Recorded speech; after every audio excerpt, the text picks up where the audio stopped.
So students, welcome to AIB Education at Study with Anas sir. Today I will be starting class 12 Political Science chapter number 3 Hindi. Last class में हमने दो topic cover किए थे, नेपाल में राजतंत्र और लोकतंत्र और श्रीलंका में जातीय संघर्ष। आज की क्लास में हम स्टार्ट करेंगे भारत और पाकिस्तान के संघर्ष और भारत और उसके अन्य पड़ोसी देश के संघर्ष, ठीक है, संबंध, सॉरी। सो ये दो टॉपिक बचे हैं और एक लास्ट टॉपिक बचता है शांति सहयोग का, वो देखते हैं, इंपॉर्टेंट हुआ तो कवर कर लेंगे, अदरवाइज नेक्स्ट चैप्टर मूव हो जाएंगे। तो स्टार्ट करते हैं भारत पाकिस्तान संघर्ष। तो बेसिकली भारत पाकिस्तान के संघर्ष के इस टॉपिक के अंदर बता रखा है कि भारत और पाकिस्तान के अंदर किन किन बातों पर संघर्ष चलते रहते हैं और क्या क्या बात पे जो एक दूसरे पे संदेह करते हैं दोनों देश। स्टार्ट करते हैं। देखो, भारत और पाकिस्तान के बीच का संघर्ष इन संघर्षों में सबसे महत्वपूर्ण और सर्वग्रासी संघर्ष है। यानी कि जो भारत और पाकिस्तान संघर्ष है, ये सभी संघर्षों में सबसे बड़ा संघर्ष है। विभाजन के तुरंत बाद दोनों देश कश्मीर के मसले पर आपस में लड़ पड़े। पाकिस्तान का सरकार का दावा था कि कश्मीर पाकिस्तान का है और भारत पाकिस्तान के बीच के। तो बेसिकली जैसी विभाजन हुआ था भारत और पाकिस्तान का, तो उसके बाद ही दोनों देश आपस में लड़ पड़े कि कश्मीर हमारा है और कश्मीर हमारा है। पाकिस्तान का दावा था कि कश्मीर उनके हिस्से में मिला हुआ है, भारत का दावा है कि कश्मीर उनके हिस्से में है। तो एक लड़ाई हुई थी इन दोनों के बीच में, वो कब हुई थी? 1947 एंड 1948 तथा 1965 में हुए युद्ध। इस मसले का कोई समाधान ना हो सका। यानी युद्ध तो हुआ इन दोनों के बीच में इसी मसले पर, कोई समाधान नहीं निकला। फिर क्या हुआ? इस मसले का समाधान नहीं हो सकता। 1948 के युद्ध के परिणाम स्वरूप कश्मीर के दो भाग हो गए, यानी कि 1948 का दोबारा युद्ध लड़ा गया और उसके अंदर परिणाम क्या हुए कि कश्मीर के दो भाग हो गए। कश्मीर का हिस्सा पाकिस्तान के हिस्से में चला गया और जम्मू कश्मीर भारत के क्षेत्र में आ गया और भारत का प्रांत बन गया। दोनों के बीच एक नियंत्रण सीमा रेखा है। 1971 में भारत और पाकिस्तान के बीच युद्ध हुआ, जिसमें भारत ने पाकिस्तान के खिलाफ एक निर्णायक युद्ध जीता, परंतु कश्मीर का मसला फिर भी नहीं सुलझ पाया। तो बेसिकली 1971 में भारत और पाकिस्तान का फिर से युद्ध हो गया और बट युद्ध तो हुआ उन दोनों के बीच में और निर्णायक युद्ध जीता, परंतु कश्मीर का मसला फिर भी नहीं हो पाया सफल कि वही कश्मीर पूरा हमारे पास आ जाए। इसका मसला सफल नहीं हो पाया। फिर उसके बाद क्या था? सामरिक मसलों और सियाचिन ग्लेशियर पर नियंत्रण और हथियारों की होड़ से लेकर, यानी कि जो ग्लेशियर होता है बर्फ के, मतलब बेसिकली पहाड़ जो होते हैं, उनके ऊपर नियंत्रण का और हथियारों की होड़ को लेकर ही भारत और पाकिस्तान के बीच तनाव बना रहता है। 1999 के दशक में दोनों देशों ने परमाणु हथियार और ऐसे हथियारों को एक दूसरे पर चलाने की क्षमता वाली मिसाइल भी हासिल कर ली। यानी परमाणु की बेसिकली हथियारों की होड़ शुरू हो गई दोनों के बीच में। दोनों ने एक दूसरे को से बचने के लिए, जब कभी लड़ाई हो जाए, जरूरत पड़ सकती है, दोनों ने हथियार तैयार रख लिए। ठीक है, और क्या हुआ? 1998 में भारत ने पोखरण के परमाणु परीक्षण किए। इसके कुछ दिनों के बाद ही पाकिस्तान ने चगाई पहाड़ी पर एक परमाणु परीक्षण किए। इसके बाद ऐसा प्रतीत होता है कि भारत और पाकिस्तान एक सैन्य संबंध से बंध चुके हैं तथा इनके बीच सीधे और सर्वव्यापी युद्ध छिड़ने का आशंका कम हो गई है। तो बेसिकली क्या बता रखा है? देखो, भारत और पाकिस्तान सबसे पहले बताया, इसमें सबसे बड़ा संघर्ष माना जाता है इन दोनों के बीच में। जब इन दोनों का विभाजन हुआ था, तो विभाजन के साथ ही दोनों देशों ने ये दावा करना शुरू कर दिया था कि कश्मीर हमारा है और कश्मीर हमारा है। फिर 1948 की लड़ाई हुई इन दोनों बीच में। लड़ाइयाँ तो पहले भी हुई बट उसका कोई परिणाम नहीं निकला। 1948 का युद्ध हुआ और उसके परिणाम स्वरूप क्या हुआ कि पाकिस्तान के अंदर कश्मीर चला गया और जम्मू कश्मीर का हिस्सा भारत का प्रांत बन गया। तो ये दोनों में विभाजन हो गया हमारे कश्मीर के अंदर। उसके बाद क्या हुआ? इसके अंदर और भी तनाव चलते रहे। फिर ग्लेशियर के पहाड़ों पर तनाव बना रहा कि इस पे नियंत्रण हमारा है, इस पे नियंत्रण हमारा है। और फिर हथियारों की होड़ शुरू कर दी दोनों ने एक दूसरे से बचने के लिए, भाई कभी भी हम में लड़ाई हो जाए तो हम यूज कर सकें इन सभी का। दोनों ने हथियारों की होड़ शुरू करी। बट अभी के टाइम में देखा जाए तो दोनों के बीच में युद्ध होने की आशंका काफी कम है, क्योंकि ये दोनों ही सैन्य संबंध के अंदर बंध चुके हैं। फिर भी ये दोनों एक दूसरे को काफी आशंका की नजर से देखते हैं कि कभी भी, मतलब ये कुछ भी कर सकते हैं। और भारत का ये दावा है कि पाकिस्तान सरकार ने गुप्त रूप से हिंसा की रणनीति जारी रखी है और इनका यह आरोप है कि पाकिस्तान कश्मीरी उग्रवादियों को हथियार, परिशरण और धन देता है तथा भारत पर होने वाले आतंकवादी हमले के लिए इन्हें सुरक्षा प्रदान करता है।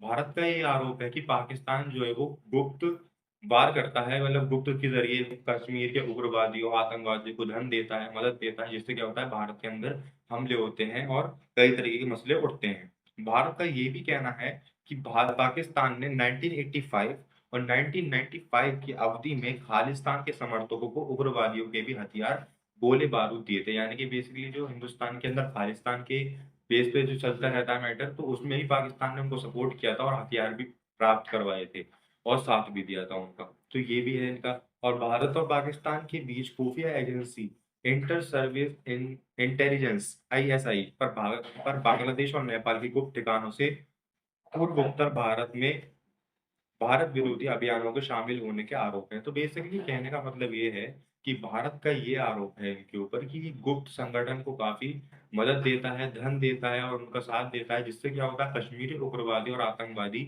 हिंदुस्तान में आकर कई तरीके के मसले खड़े करते हैं। और साथ ही इसका ये भी आरोप है कि इसने क्या करा, तो जो हिंदुस्तान के अंदर खालिस्तानी विवाद चलता रहता है पंजाब और खालिस्तान के अंदर, ही खालिस्तानियों को सपोर्ट करता है और उनको हथियारों की भी सप्लाई प्रोवाइड करता है ताकि वो लड़ सकें। ठीक है। और क्या है इसका बीच में, और बता रखा है खुफिया एजेंसी इंटेलिजेंस, उसी के भी हमने पढ़ा देशव्यापी इस्लामी आतंकवाद, इस तरीके की संस्था है जिससे क्या था, ये आतंकवादी हुई इससे, और जो पश्चिमी देश है वो पाकिस्तान के सपोर्टर रहते हैं जैसे कि अमेरिका और चीन वगैरह। तो ये भी कुछ संबंध है जिससे भारत और पाकिस्तान के बीच में तनाव पड़ा रहता है और संघर्ष चलता रहता है। ठीक है। और पढ़ते हैं, भारत और पाकिस्तान के बीच नदी जल के बंटवारे के प्रश्न भी तनाव में बना हुआ है। यानी कि नदी का भी जल जो है उसके तनाव, उसका बंटवारा भी दोनों में देश में बना हुआ रहता है। दोनों देशों के बीच सिंधु नदी के प्रयोग के लेकर तीखे विवाद हुए हैं।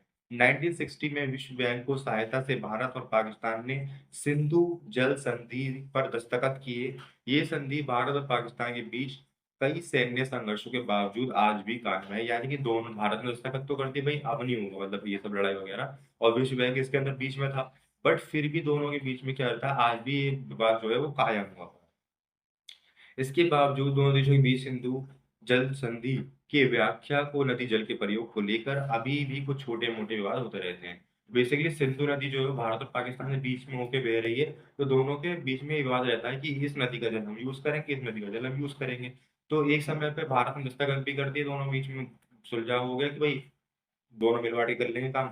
बट फिर भी छोटे मोटे जो है वो मसले उठते रहते हैं और जो चिंता के विषय रहते हैं दोनों में, कि भाई कि मतलब बॉर्डर पे जो हो जाता है कभी कभार कि इस जल की हमारा है, कोई यूज कर रहा है, कोई कुछ कर रहा है, तो इस तरीके से। बट वो इतने बड़े लेवल के मसले नहीं है, छोटे मोटे रहते हैं, बट वो भी एक चिंता का विषय रहते हैं। ठीक है। तो भारत और पाकिस्तान के संघर्ष में यही था। अगर एक पॉइंट में हम कहें तो आप पॉइंट टू पॉइंट लिखोगे इसको, तब भी आपको अच्छे खासे मार्क्स मिल जाएंगे। तो बेसिकली इसमें आपको बताना क्या है, कश्मीर का मसला, ग्लेशियर का मसला, और आतंकवादी ये कह सकते हैं, और आईएसआई वगैरह ये सब तो उसी में आ जाते हैं, इंक्लूड हो जाते हैं। ठीक है। सेना नियंत्रण, सिंधु जल नीति, तो ये सारे पॉइंट से आप लिख दोगे तो खुद ही नंबर मिल जाएंगे, और आप एक्सप्लेन कर दोगे तो और बढ़िया है।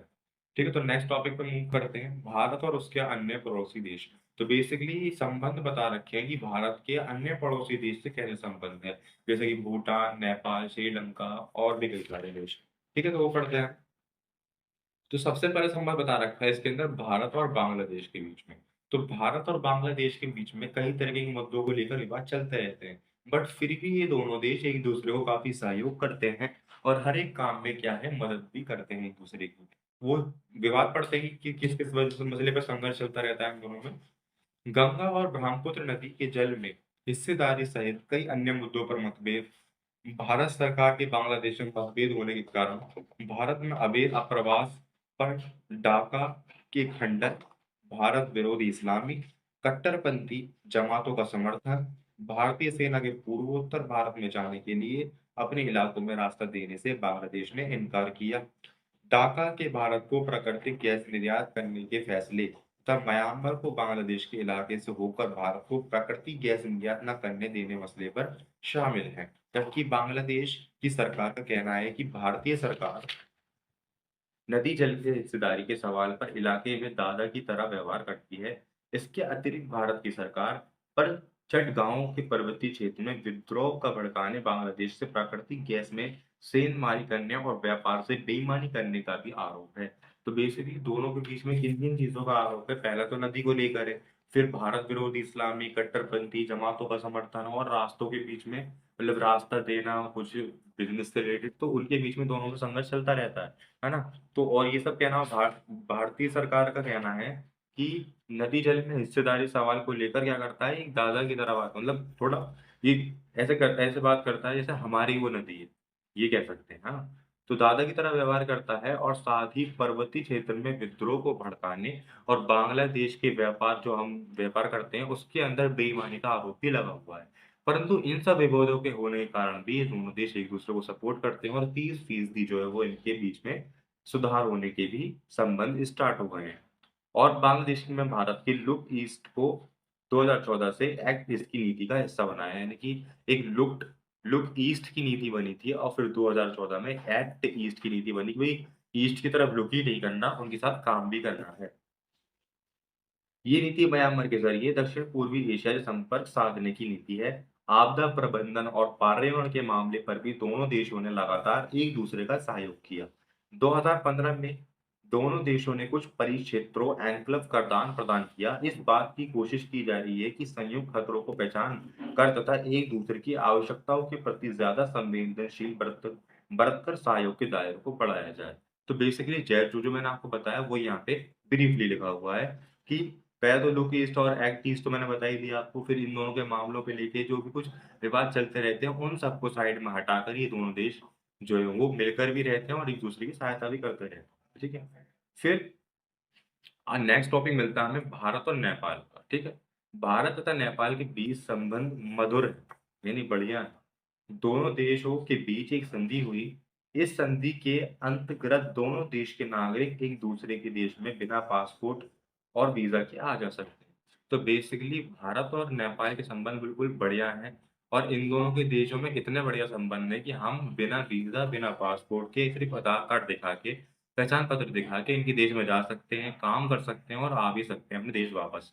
तो इतने बढ़िया संबंध हैं और बट इनके दोनों के बीच में संबंध तो बहुत बढ़िया है, बट अभी कुछ टाइम पहले इन दोनों में काफ़ी मतभेद भी आ चुका है, मतलब मनमुटाव भी हो चुका है। वो क्यों? कि नेपाल दोस्त बन गया चीन का और भी काफ़ी सारी चीज़ें हो सी हैं।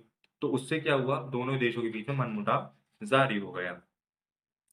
वो पहले तो यही था, नेपाल एकदम मजबूत शांतिपूर्ण मतभेदों के बावजूद दोनों देश व्यापार, वैज्ञानिक सहयोग, है ना?